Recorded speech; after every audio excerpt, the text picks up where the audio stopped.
예수님의 이름으로 기도드리옵나이다. 아멘. 성도님들은 최근에 감동을 받아보신 적이 있습니까?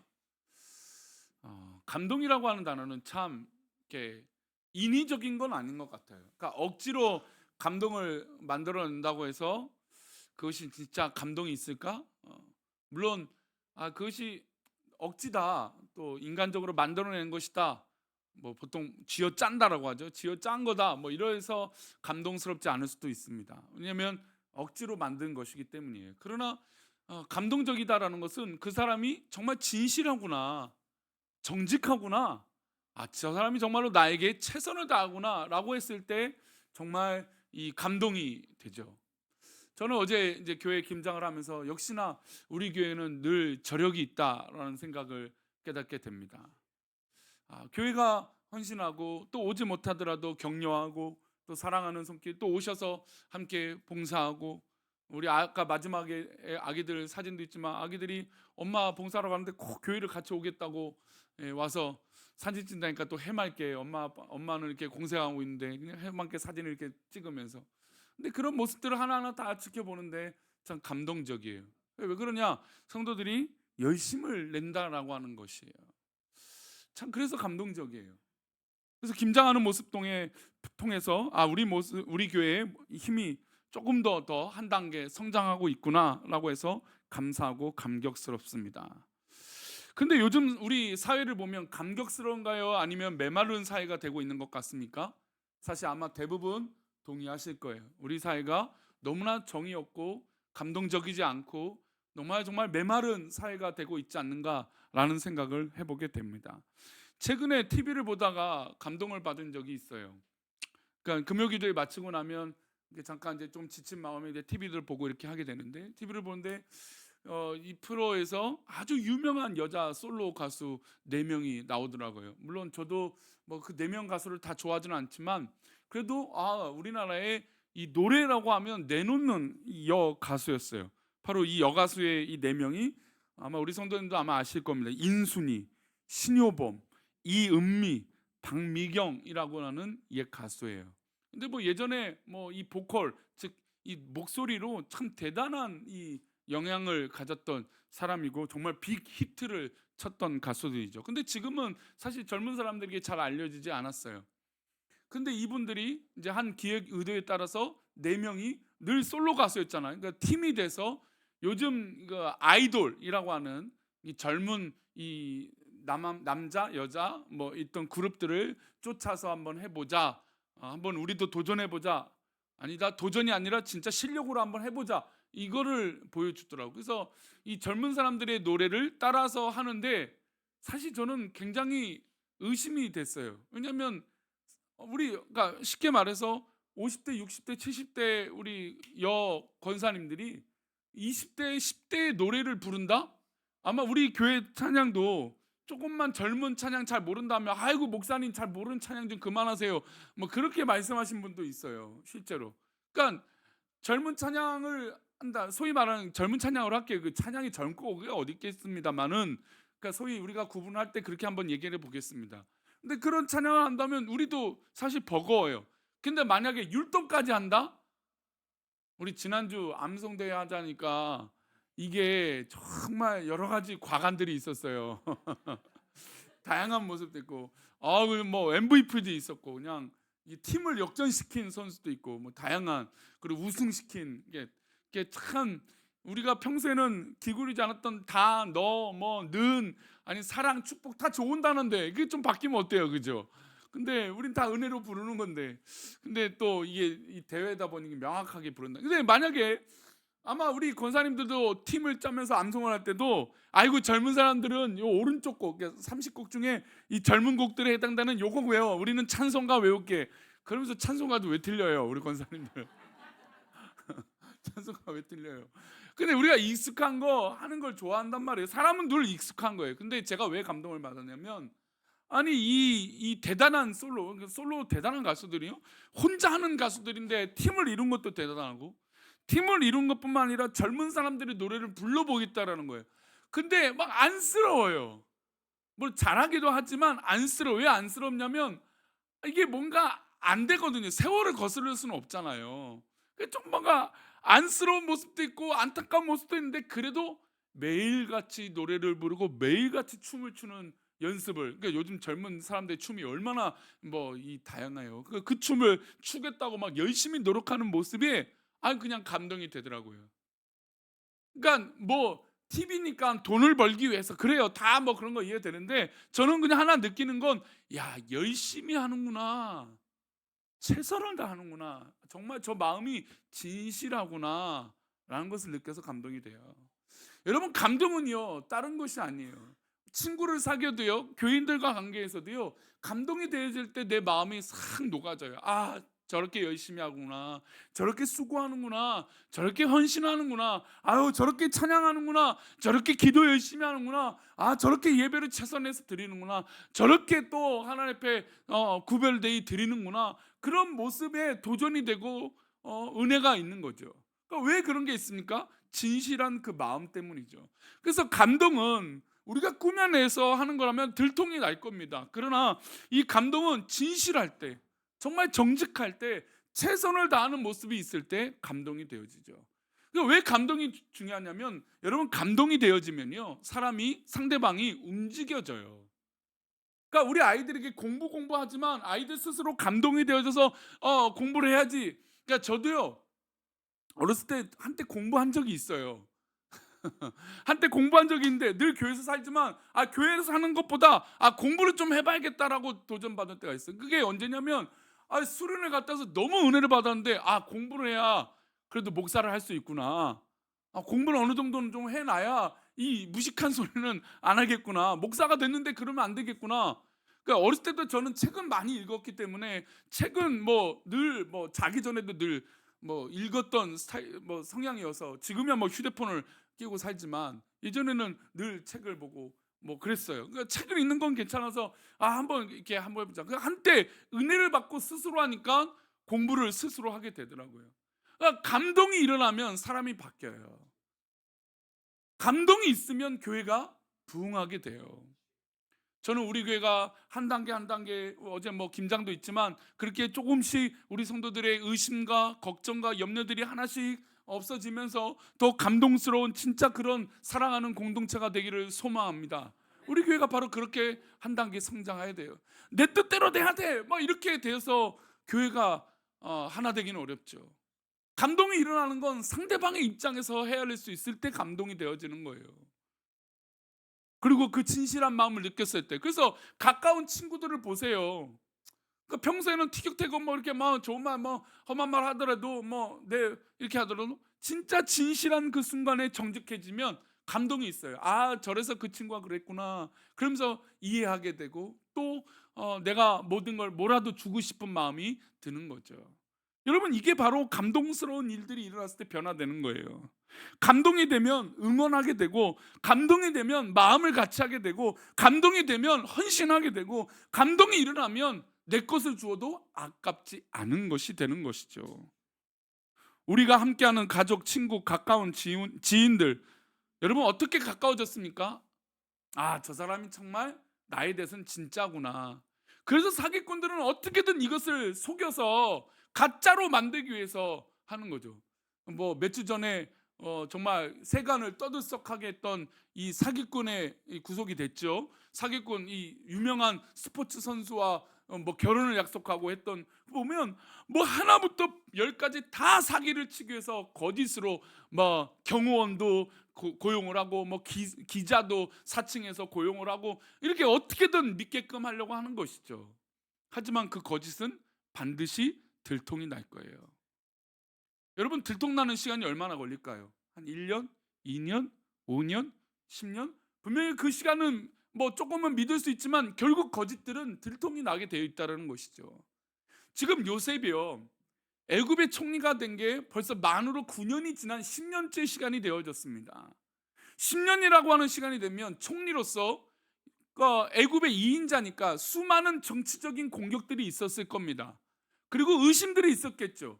게다가 애굽의 토종인이 아니라 히브리 민족 이방인 사람이 애굽의 2인자가 됐는데, 아마 수많은 권력자들이 이 요셉을 향해서 도전과 어떤 의심과 모략과 어떤 그런 이 여러 가지 공격들이 다 있었을 겁니다.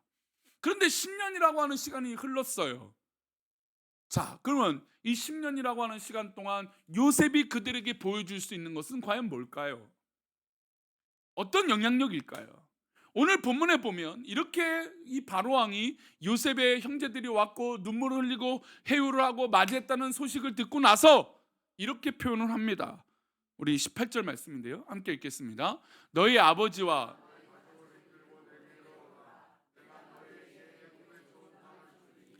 너희가 나라에 기름진 것을 먹으리라. 지금 보면 두 가지 큰 맥락에서 이제 허락을 해줍니다.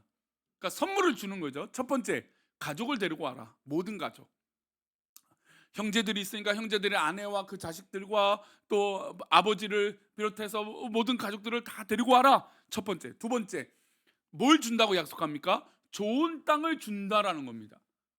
그리고 너희가 나라의 기름진 것을 먹으리라. 그러니까 애굽은 우리가 알다시피 열대 지방입니다. 더운 나라예요. 그런데 그곳에서 물이 가까운 땅은 좋은 땅이고 비옥한 땅입니다. 그래서 그 당시 뭐 고대는 당연히 물이 있는 곳에서 국가와 나라와 어떤 민족이 발달하게 돼 있죠. 문화가 형성이 되어 있게 되어 있습니다. 애굽의 바로 왕이 좋은 땅을 주는데, 여러분 지금도 땅 얼마나 중요합니까? 그렇죠? 우리 성도님들 땅 한 평 있으십니까? 우리 명의로? 다 남의 땅이에요. 예, 우리나라가 가장 이슈가 부동산이잖아요. 부동산, 땅이에요, 땅. 아니면 과거에도 땅이 중요하지 않았을까요? 아니에요. 아무리 그 넓은 땅이라도 비옥한 땅, 좋은 땅은 사람들이 몰리고 또 내 거라고 주장하고 차지하기 마련입니다. 그 좋은 땅을 위해서 싸우는 거죠. 그 당시는 전쟁을 뭐 빈번하게 일으켰으니까 전쟁을 했겠죠. 근데 바로 왕이 이 요셉의 가족들에게 좋은 땅을 준다고 합니다. 나중에 이 땅을 고센 땅이라고 우리는 알게 되죠. 그 고센 땅은 풀이 있습니다. 물이 있습니다. 좋은 땅이에요. 그러니까 누구나 좋은 땅이라고 인정할 만한 땅을 주는 겁니다. 그리고 그곳에서 무엇을 먹으라고요? 기름진 것을 먹으라. 자, 그러면 왕이 지금 요셉을 2인자로 세운 것도 참 대단한 일입니다. 이건 기적이죠. 요셉이 2인자가 된 건 사실 너무나 극적인 일입니다. 그런데 지금 시간이 몇 년이 흘렀다고요? 10년 가까이 시간이 흐른 거예요. 10년. 그러니까 10년이 지났으면 많은 사람들이 계속해서 요셉을 모함하거나 어떤 계략으로 어떤 끌어내리려고 했겠죠. 근데 10년이 지난 이 순간에도, 10년 전이나 10년이 지난 지금 이 순간에도 요셉은 애굽과 바로 왕과 모든 신하들에게 어떻습니까? 인정을 받고 있다라는 거예요. 이게 참으로 중요해요. 요셉이 왜 흔들리지 않고 이 10년이 넘는 시간 동안 사람들에게, 또 특별히 왕에게 인정받았던 것은 무엇일까요? 과연 어떤 사람이었기에 이런 은혜가 있었을까요? 게다가 가족을 다 데리고 오고, 이건 정치적일 수 있어요. 그리고 좋은 땅을 줘요. 이건 경제적인 부분이에요. 정치적이고 경제적인 걸 다 허락해 주는 거죠, 이방 사람에게. 이건 쉬운 일이 아닙니다. 자, 이 쉬운 일이 아닌 것을 행동으로 바꿀 수 있는 건 어떤 감정이 있을 때라고요? 감동이 있을 때 이렇게 행동을 할 수 있는 겁니다. 즉 바로 왕과 이 애굽의 신하들은 요셉을 향해서 어떤 마음을 있었던 거예요?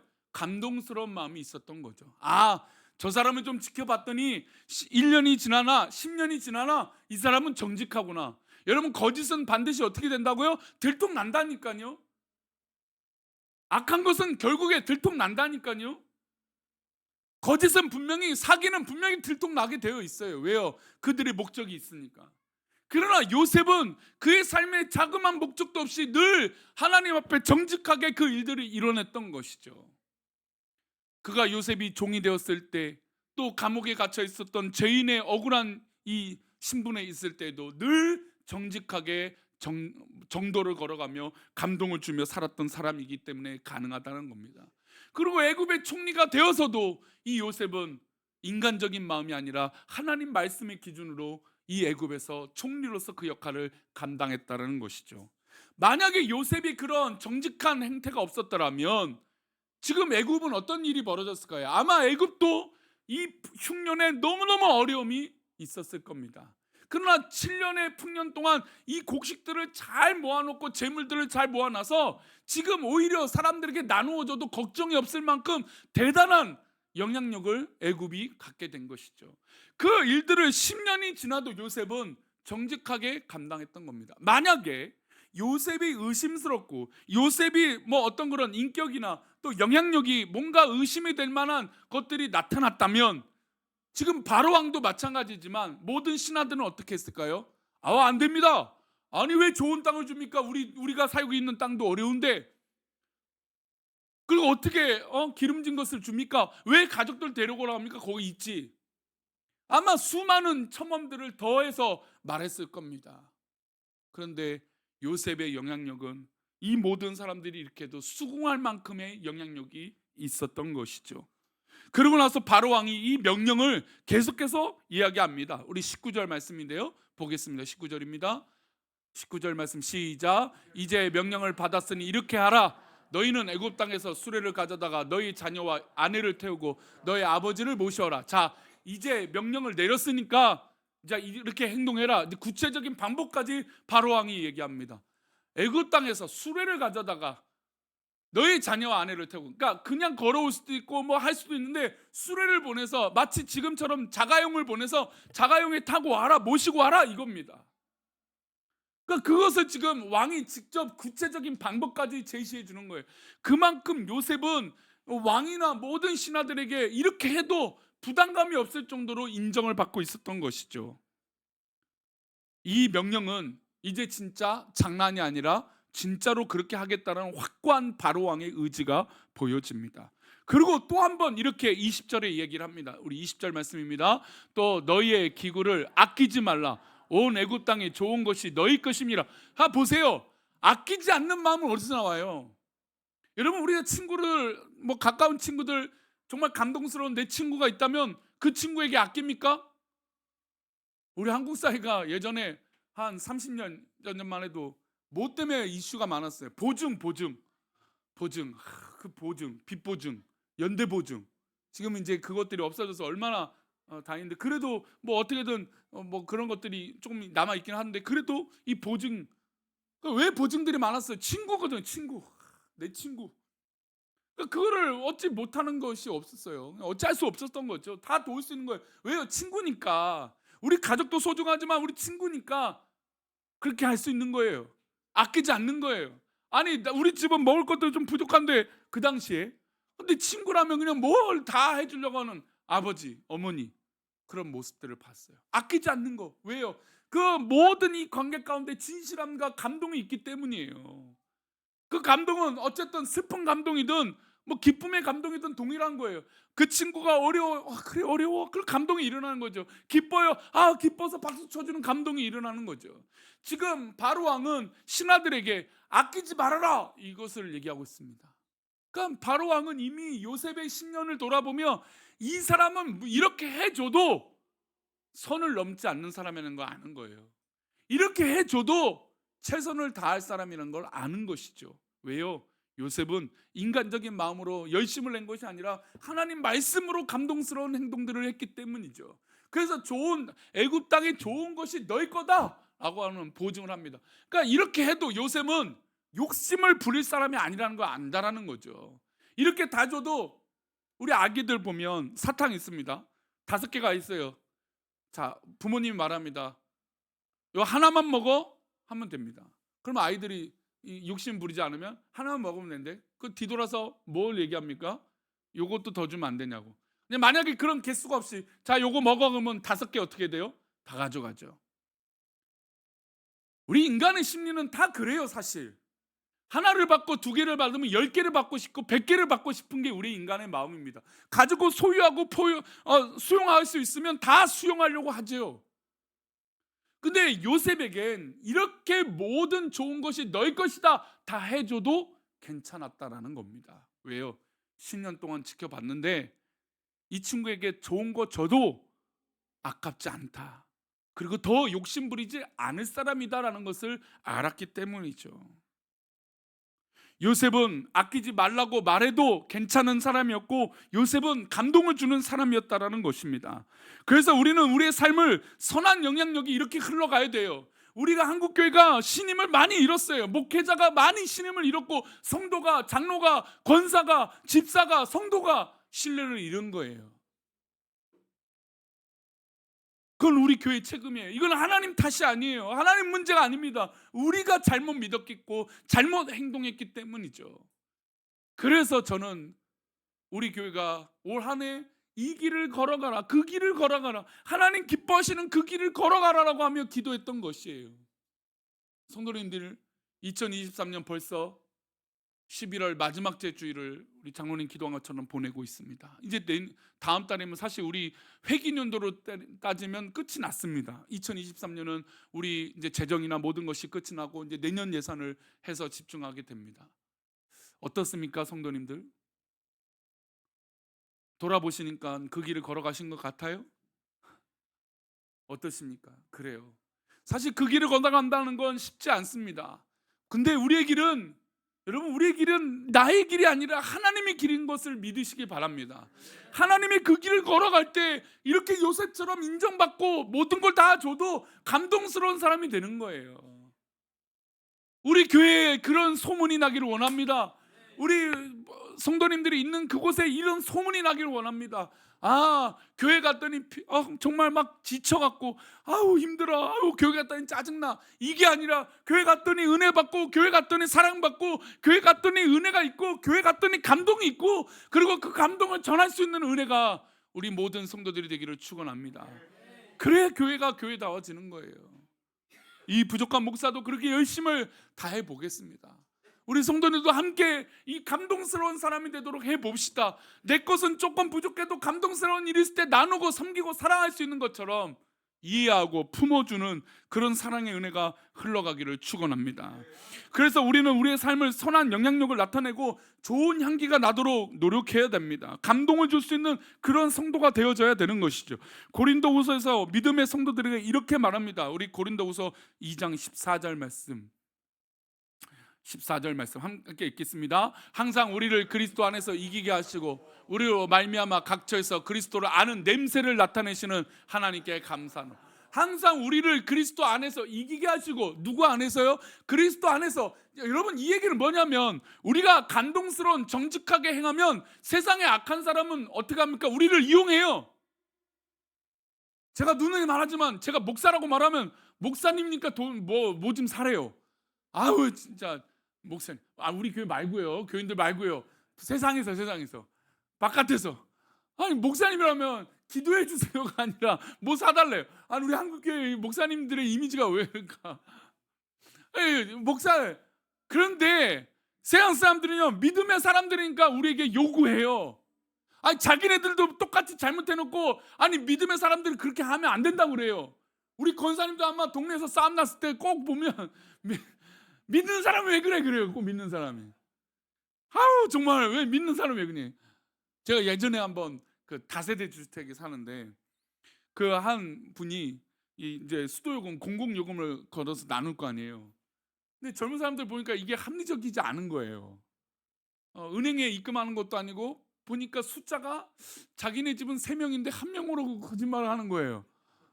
그거 뭐 한두 명이야 뭐 수고하시니까 돈 뭐 받을 수 있는데 이거를 의도적으로 조금 숨기시는 것 같아요. 그래서 어느 날 내가, 아니 어르신, 아니 가족이 3명이고 아들 뭐 그렇게 건장한 아들이 이렇게 맨날 왔다 갔다 하는데 왜 이 물값에 제한하냐 따졌어요. 근데 뭐라고 할까요? 아이고 그 당시 이제 전도사님, 아이고 전도사님이 교회 다닌다는 사람이 이걸 왜 따지고 있냐고. 양보 좀 하지. 아니 그게 왜 양보해요? 뭘 따지는 거예요? 옳은 걸 얘기해도 믿음의 사람들은 핍박을 받는다는 거예요. 그런데 우리는 그런 억울함이 있어도 괜찮다라는 겁니다. 왜요? 그리스도 안에서 이기게 하신다는 거예요. 그들이 이긴 것 같지만 우리가 이긴 거예요. 그들이 뭔가 대단한 것을 이룬 것 같지만 우리가 이긴 것이에요. 그러니 우리로 말미암아 각처에서 그리스도 아는 냄새를 그리스도 안에 있으니까 내 냄새가 나는 것이 아니라, 내 향기가 나는 것이 아니라 누구의 향기가 나요? 그리스도의 향기가 나는 것이죠. 그래서 15절 말씀이 이렇게 나옵니다. 함께 읽겠습니다. 15절 말씀 보여주세요. 14절이 다시 떴어요. 15절 보여주세요. 읽겠습니다. 시작. 우리는 구원받은 자들에게나 망하는 자들에게나 하나님 앞에서 어떻게 해요? 그리스도 향해. 우리는 구원받은 자들에게나 망하는 자들에게나 어디서나 여기서나 저기서나, 믿는 사람들 안에서나 믿지 않는 사람들 안에 바깥에서나 우리는 누구 앞에서 그리스도의 향기예요? 하나님 앞에서 그리스도의 향기예요. 저는 우리 교회가 그렇게 건강해지기를 원합니다. 그리스도의 향기가 그렇게 나타나서 우리 자녀들, 우리 주변에 우리와 함께하고 있는 모든 친구들, 야 우리 교회 가보자 라고 하는 따뜻한 사랑과 확신이 있기를 축원합니다. 우리 교회의 역사를 돌아보면 아픔도 있고 슬픔도 있어요. 알아요. 그러나 이제는 우리 교회 분명히 새로워졌습니다. 전 그것을 계속 보고 있어요. 과거의 습관으로 젖어 있지 마십시오. 옛날의 환경에 있던 거 기억하지 마시고 이제 하나님 그리스도 안에 있음을 믿고 이제부터는 그리스도 향기가 나타나면 되는 거예요. 내가 구원받은 자들에게나 사망에 있는 저 세상 사람들에게도 동일하게 우리는 그리스도 안에 있으니 우리의 향기는 내 향기가 아니라 그리스도의 향기가 나타나는 것이죠. 그래서 우리 주변에 여러분 연말에 가기 전에 믿음의 성도들 또 믿지 않는 성도들 있거든. 복음을 전하십시오. 우리 교회 꼭 가보자. 그래서 성탄절에 함께 예배하십시오. 그런 기간이 되기를 축원합니다. 제가 사실은 부임하고 나서 총력 전도합시다. 저는 계속해서 기도하고 있어요. 아마 때가 되면 총력 전도하며 이렇게 하자고 할 거예요. 근데 저는 인간적으로 하고 싶지 않아요. 저는 우리 교회의 때를 위해서 기도하고 있어요. 우리 성도들이 우리 교회 가면 그래도 다른 교회와 좀 다르게 따뜻해, 선한 영향력이 있어, 감동을 줘. 그런 교회가 되기를 축원합니다. 그래야 하나님 뜻 가운데 부응하고 하나님 뜻 가운데 있는 거예요. 아무리 목사가 발버둥 치고 뭐 좋은 성도가 있어도 그거는 인간적으로 한계가 있는 것이죠. 그래서 이렇게 얘기합니다. 16절 말씀 읽고 말씀 마치겠습니다. 함께 읽겠습니다. 이 사람에게는 사망으로부터 사망에 이르는 냄새요, 저 사람에게는 생명으로부터 생명에 이르는 냄새라. 누가 이 일을 감당하리요? 할렐루야. 이 감동 주는 일을 누가 감당하겠습니까? 요셉처럼 그 일들을 감당할 사람이 누가 되겠습니까? 여러분 요셉이 되기 위해서 기도하십니까? 그러면 이 사람이 어떻게 살았는지 그것을 본받으시길 바랍니다. 우리는 꼭 총리가 됐다고 하는 결과만 기억하는데 이 총리가 되기 위해서 얼마나 많은 고난과 역경과, 그리고 총리가 되고 나서도 10년이 지난 이 시간이 지나도 이 사람들에게 모두 다 인정받았다는 것을 잊지 마십시오. 이 사람에게는 사망의 냄새, 저 사람에게는 생명의 냄새가 난다는 것을 잊지 마시길 바랍니다. 우리 교회가 생명의 냄새가 흘러가기를 원합니다. 우리 교회가 그리스도의 좋은 향기가 흘러가 복되고 우리 성도들의 한 주간 삶이 그렇게 승리하시는 저와 여러분 되시기를 축원합니다. 우리 모두 일어나셔서 하나님은 너를 만드신 분, 우리 함께 찬양하고 기도하신 후에 축도함으로 마치겠습니다.